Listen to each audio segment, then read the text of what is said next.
as she sues for unfair dismissal. They're contained in court documents claiming she was unlawfully sacked after raising a bullying complaint against her former on-air partner. And just like Carl Sandilands, Jackie O is now demanding to be paid the rest of their $200 million mega deal.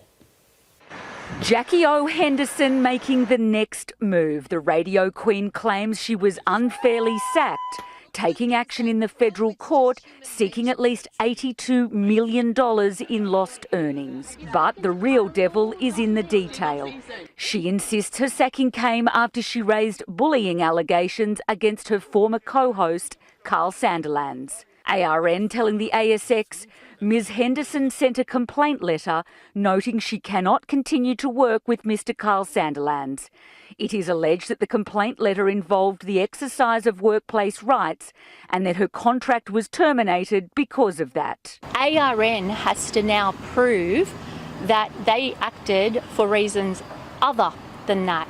The full extent of Jackie O's claim won't be clear until her day in court. What is certain, though, is that she won't be stopping at just loss of income. She's also suing for reputational damage, given this all played out on radio. It makes it worse because it's a megaphone and it amplifies the hurt, humiliation and distress that Jackie has experienced. ARN's share price dropped almost 20% after the announcement, now just 23 cents.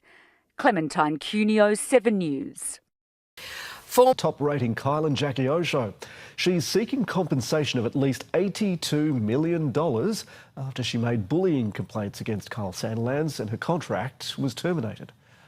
A week after Kyle Sandilands launched his case, Jackie O Henderson has followed suit. At the centre of both of them is an on-air argument between the pair late last month. It led Henderson to give notice that she couldn't continue working with her co-host of 25 years. In a statement to the ASX, ARN Media says Henderson's claim is that her termination constituted adverse action after she made psychosocial health and safety and bullying complaints in relation to the conduct of Sandilands on and prior to the day of the fight. She alleges a breach of the Fair Work Act and is seeking at least $82 million, along with a penalty, interest and costs.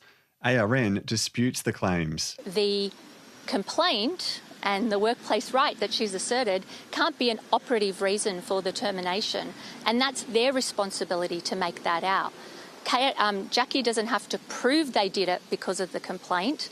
They have to prove they didn't do it because of the complaint. They were due to remain on air until at least 2034 as part of a combined $200 million contract. Sandilands' lawyers on Friday told a judge his main objective is to get back on air. There's also an allegation in the Henderson case that ARN made misleading and deceptive statements when it announced the show would be taken off air immediately. After that announcement, Henderson denied quitting or resigning, saying there had been speculation and misinformation about her departure, 2 lucrative long-term contracts terminated, and now 2 mammoth court cases being defended. Jamie McKinnell, ABC News, Sydney.